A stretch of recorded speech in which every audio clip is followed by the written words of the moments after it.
কলকাতায় তৃণমূলের প্রার্থী কারা হচ্ছেন সেই প্রশ্নে তৈরি হচ্ছে কোনো রদবদল হবে কিনা তালিকায়।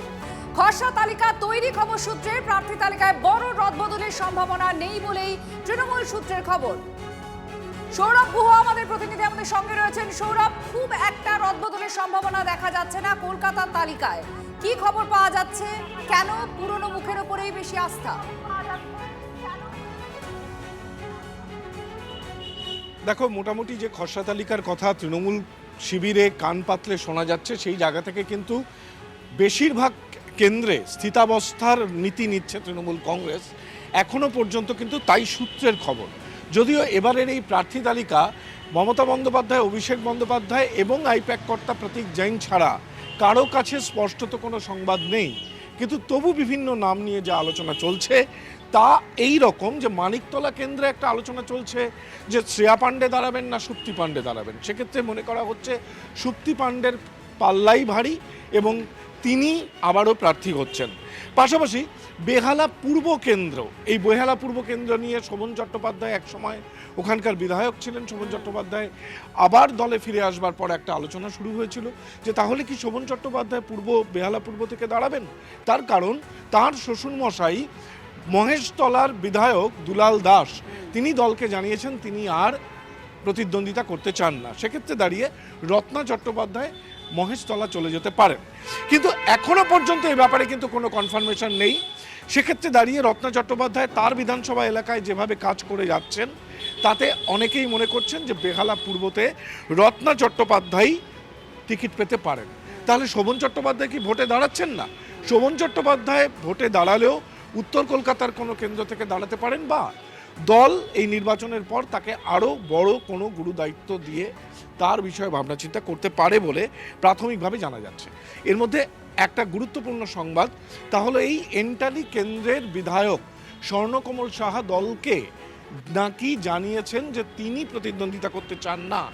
সেক্ষেত্রে দাঁড়িয়ে তার পুত্র সন্দীপন সাহা, যিনি কলকাতা পুরসভার কাউন্সিলর, তাকে টিকিট দেওয়া হোক।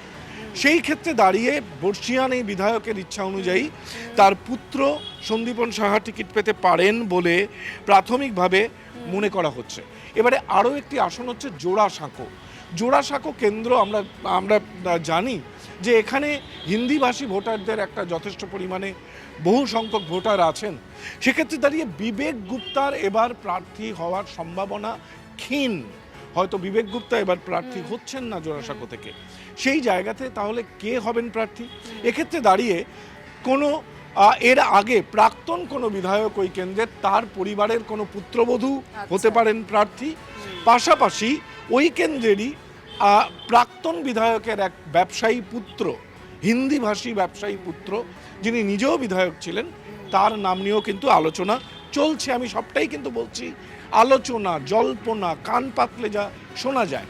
এটা কিন্তু চূড়ান্ত নয়, যদিও কিছুদিনের মধ্যেই কিন্তু এটা চূড়ান্ত হবে। এবং যেমনটা তুমি জানো যে শোভনদেব চট্টোপাধ্যায় খড়দা কেন্দ্রে তিনি এবার মনোনয়ন পাচ্ছেন না, সম্ভবত তিনি এবার বালিগঞ্জ থেকে প্রতিদ্বন্দ্বিতা করছেন।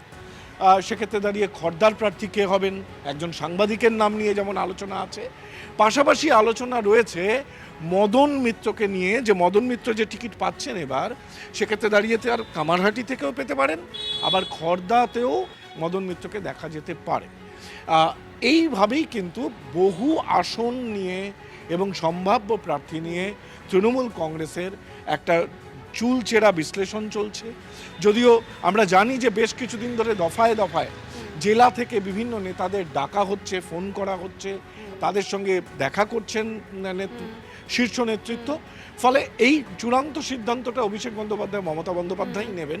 কিন্তু যেহেতু ভোট সামনে, যেহেতু কিছু জল্পনা কল্পনা যার অনেকটাই বাস্তবায়িত হওয়ার সম্ভাবনাও থাকে, সেই জায়গা থেকে কিন্তু এই জল্পনা কল্পনা এবং এই আলোচনাগুলো উঠে আসছে কলকাতা কেন্দ্রিক এই বিধানসভাগুলো কেন্দ্র একটা জল্পনা আকারে যেগুলো উঠে আসছে। আমাদের প্রতিনিধি জানালেন সৌরভ গুহ, এবং খুব গুরুত্বপূর্ণ কয়েকটা বিষয়ও তার মধ্যে থেকে যাচ্ছে। দীপ, আমরা দেখতে পাচ্ছি বেহালা পূর্ব, বেহালা পশ্চিম, কিছু কিছু আসন রয়েছে যেখানে চোখ রয়েছে। তো সেখানে কি কি জল্পনা তৈরি হচ্ছে আমাদের প্রতিনিধি তুলে ধরলেন, এবং যে সমস্ত নামগুলো সম্ভাব্য প্রার্থী হিসেবে যে সমস্ত বিধানসভায় উঠে আসছে সেগুলো আপনাদের সেই তালিকা আমরা তুলে ধরছি।